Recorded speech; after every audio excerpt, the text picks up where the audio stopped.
हिंदी में यूपीएससी की तैयारी से संबंधित प्रोग्राम्स को देखने के लिए सब्सक्राइब करें स्टडी IQIAS हिंदी। नमस्कार, बहुत बहुत स्वागत है आप सभी का स्टडी IQIAS हिंदी में। मेरा नाम है अतुल जैन। भारत में जीएसटी की दरों को लेकर हमेशा एक विवाद चलता रहता है, जो कि बड़ा स्वस्थ है। बहुत अच्छी बात है कि किसी भी देश में टैक्स को लेकर चर्चा, विवाद, नाराजगी, ये सब चलते रहना चाहिए, लोकतंत्र का हिस्सा है। लेकिन एक चीज जिसको लेकर टैक्स, जिस पर लगने वाले टैक्स को लेकर पिछले दिनों काफी ज्यादा चर्चा की गई, वो है इंश्योरेंस पर लगने वाला टैक्स। तो भाई इस टैक्स को लेकर सरकार के अंदर ही मतभेद नजर आए, जब भारत के सरकार के एक बड़े मंत्री, बड़े सीनियर मंत्री नितिन गडकरी साहब ने भी निर्मला सीतारमण जी को पत्र लिखकर इंश्योरेंस पर लगने वाले टैक्स को, बीमा पर लगने वाले टैक्स को हटाने की मांग की थी। तो अब ऐसा प्रतीत होता है कि सरकार ने यह बात जो है इसको सुन लिया है, इस बात को समझा है, इस बात को स्वीकार किया है और इस टैक्स को हटाने की दिशा में एक पहला कदम उठाने का काम सरकार ने शुरू कर दिया है। एग्जैक्टली क्या है यह मामला, क्या कदम सरकार ने उठाया है, इसके बारे में आपको अगले 5 मिनट में केवल मैं समझा दूंगा। लेकिन उसके पहले आपको बता दूं कि आज भाई 10 सितंबर है और आज जो है अमृत उपाध्याय सर के साथ हमारा P2I बैच शुरू हो रहा है। तो अगर आपने अपनी यूपीएससी की तैयारी ठीक से अब तक शुरू नहीं की है तो आपके पास आने वाले आखिरी मौकों में से एक है ये। याद रखिएगा, एजे लाइव कोड लगा के इस बैच से जुड़ जाइए और आपको इसमें रोज 3 घंटे की live class, mentorship, daily practice questions, pre और मेंस दोनों के, मेंस के क्वेश्चंस का रोज समाधान, प्री और मेंस दोनों के आपको टेस्ट सीरीज में फर्स्ट आने वाले विद्यार्थी को हर टेस्ट में 11,000 रुपए का इनाम, 18 किताबें आपके घर पे। अगर आप प्री क्वालिफाई करते हैं तो आपकी पूरी फीस का रिफंड और आप जो है आपको दिल्ली बुलाया जाएगा, आपका रहना खाना पढ़ना सब कुछ पूरी तरह से फ्री होगा।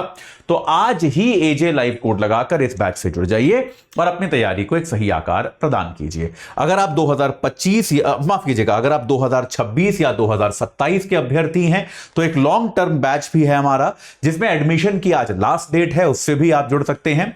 2026 वालों के लिए 30,999 का, 27 वालों के लिए 35,999 का यह बैच आपको मिल जाएगा।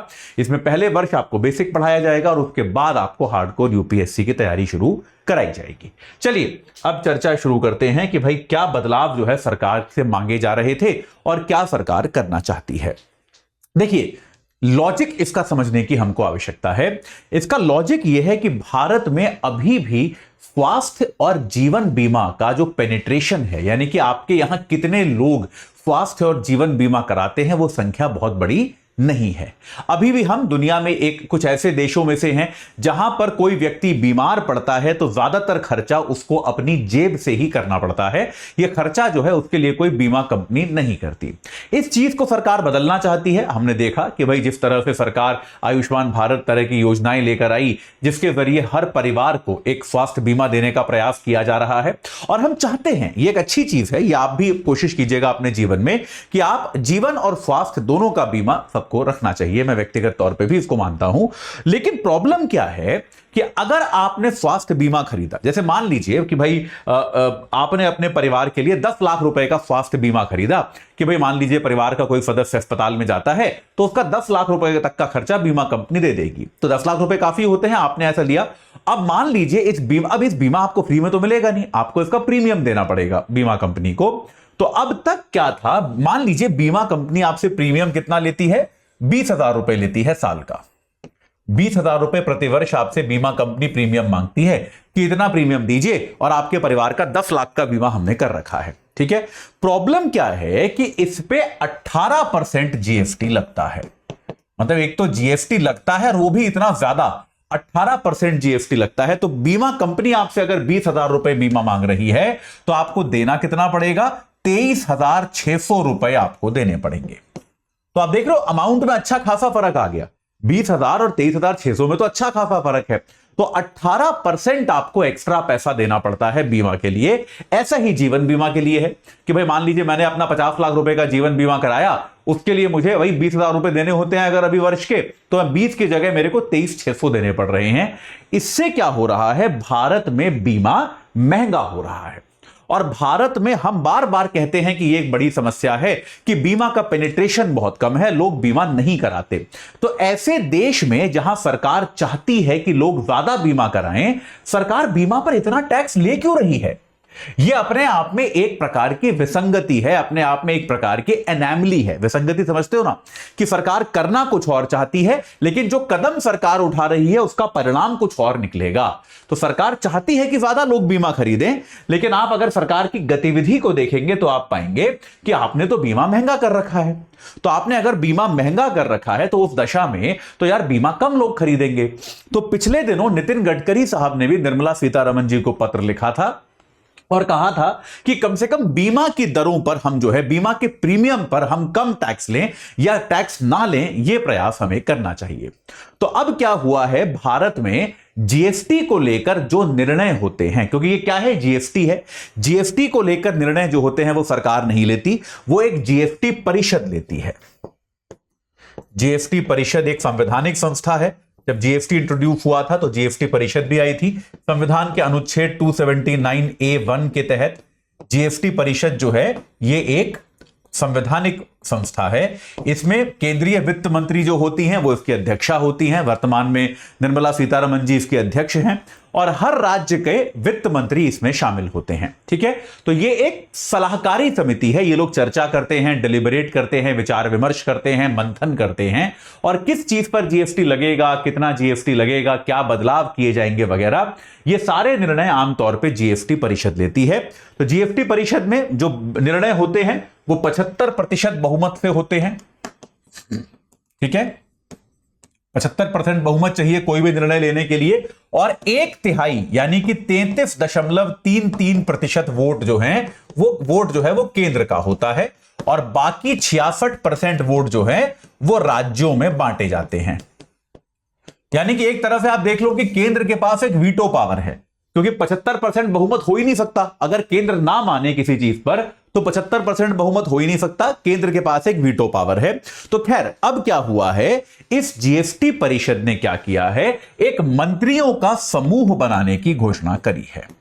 एक मंत्रियों का समूह बनाया गया है और इस समूह को 50 दिन की डेडलाइन दी गई है। 50 दिन का समय दिया गया है और कहा गया है कि आप इसका समाधान सुझाइए कि भाई बीमा के प्रीमियम पर जो हम जीएसटी लेते हैं क्या हम उसे इतना ही रखें। देखिए क्या क्या विकल्प हो सकते हैं, इतना ही रखें, शून्य कर दें। भाई क्या क्या विकल्प हो सकते हैं, या तो आप इसको ना बदलें, पहला विकल्प तो यह है कि ना बदलें, 18 है 18 ही रहेगा, बात खत्म, या फिर समाप्त ही कर दें कि भाई इस पर कोई जीएसटी नहीं होगा, या फिर कम कर दें, अभी 18% है हम इसे 12 कर दें या 5% कर दें, ऐसा कुछ कर दें, या फिर इसमें कुछ स्लैब लगा दें कि भाई अगर आपका जो है प्रीमियम 25,000 रुपए तक है तो आप टैक्स फ्री हो, 25 से 50,000 रुपए तक है तो आपको 5% टैक्स देना पड़ेगा, 50,000 से ऊपर है अगर आपका प्रीमियम तो आपको 18% टैक्स देना पड़ेगा, ताकि जो लोग बहुत बड़ी पॉलिसी खरीदते हैं केवल उनको जीएसटी देना पड़े, आम जनता को, आम नागरिक को जीएसटी ना देना पड़े।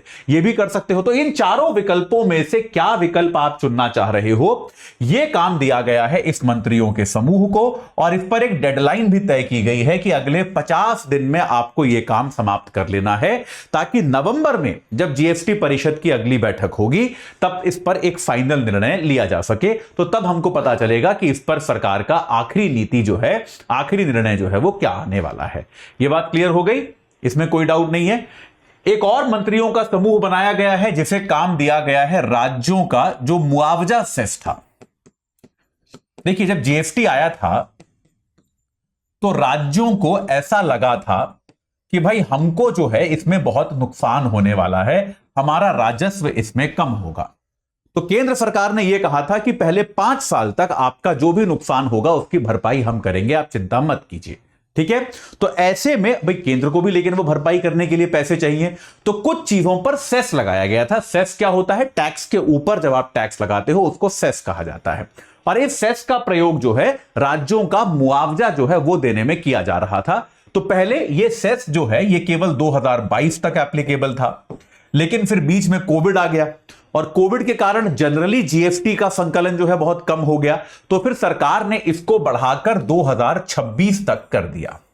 तो एक और मंत्रियों का समूह बना है और वो समूह यह तय करेगा कि यार इस सेस को हमें आगे रखना है या फिर नहीं रखना। क्योंकि अब जो है कुछ ही राज्य इस बात की शिकायत करते हैं कि हमारे को जीएसटी के कारण नुकसान हुआ है, तो ऐसे में इस सेस को आगे चलाने का कुछ ज्यादा औचित्य नहीं है।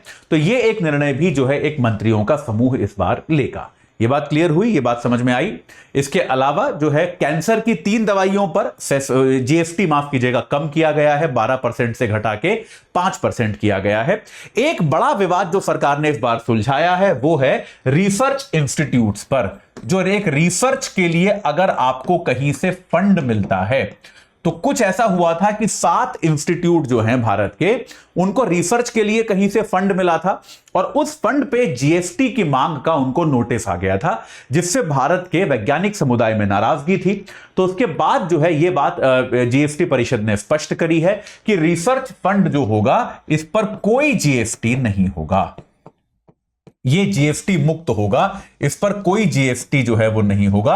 और वित्त मंत्री ने यह भी कहा कि जो 7 नोटिस भेजे गए हैं उन नोटिसों को हम वापस ले लेंगे, वो नोटिस गलती स्वरूप माने जाएंगे, उन नोटिसों को हम वापस ले लेंगे।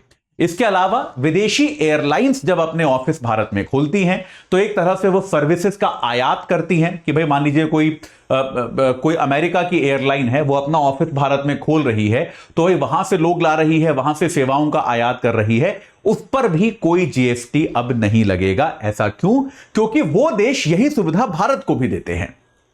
देखिए टैक्सेशन में क्या होता है, बहुत सारी चीजें जो होती हैं वो अदला बदली की होती हैं, जिसको रेसिप्रोसिटी कहा जाता है कि भाई जैसे हम आप पे टैक्स लगाएंगे वैसे ही आप हम पे टैक्स लगाइए। ये एक देशों के बीच में सहमति जैसी होती है। तो जब भारत की एयरलाइंस विदेशों में अपना ऑफिस खोलती हैं तो सेवाओं के आयात पे वो देश टैक्स नहीं लगाते, तो हमारा भी उन पर टैक्स लगाना उचित नहीं था। इसीलिए सरकार ने इस टैक्स को भी खत्म कर दिया है। तो कुल मिला के जैसा मैं अपनी हर क्लास में बार बार कहता हूं, जीएसटी पर जब भी पढ़ाता हूं कि जीएसटी एक बहुत बड़ा सुधार था, सुधार है, लेकिन इसको अभी और परिष्कृत किए जाने की आवश्यकता है। इसमें समय समय पर और सुधार किए जाएंगे ताकि तब जाकर यह वास्तविक अर्थों में एक जो है गुड एंड सिंपल टैक्स, जो इसको लेके एक अवधारणा थी, वैसा टैक्स बन पाएगा। तो उस दशा में देखा जाए तो यह एक सही कदम माना जा सकता है। ठीक है, अभी के लिए इतना ही। इसमें आगे कुछ होगा तो मैं आपको आगे फिर से बताऊंगा। जाते जाते आपको फिर से बता दूं, हमारे लॉन्ग टर्म बैच से जुड़ने की आज लास्ट डेट है, ये बात तो आप लोग जानते हो भाई। एजे लाइव कोड लगा के आपको जुड़ना है। और अगर आप हमारे P2I बैच से जुड़ना चाहते हैं, प्रतिज्ञा प्लस, तो वो बैच आज शाम से शुरू हो रहा है 6 बजे से अमृत उपाध्याय सर के साथ। उस बैच से भी एजे लाइव कोड लगा के जुड़ जाइए, जो बैच आपको सूटेबल लगे। ये 2025 के अभ्यर्थियों के लिए है, लॉन्ग टर्म बैच 26 और 27 वाले अभ्यर्थियों के लिए है। तो जो भी आपको सूटेबल लगे उस बैच से जुड़ जाइए और अपनी तैयारी को एक सही आकार प्रदान कीजिए। इस चर्चा से जुड़ने के लिए आप सभी का बहुत बहुत धन्यवाद। हिंदी में यूपीएससी की तैयारी से संबंधित प्रोग्राम्स को देखने के लिए सब्सक्राइब करें स्टडी IQ IAS हिंदी।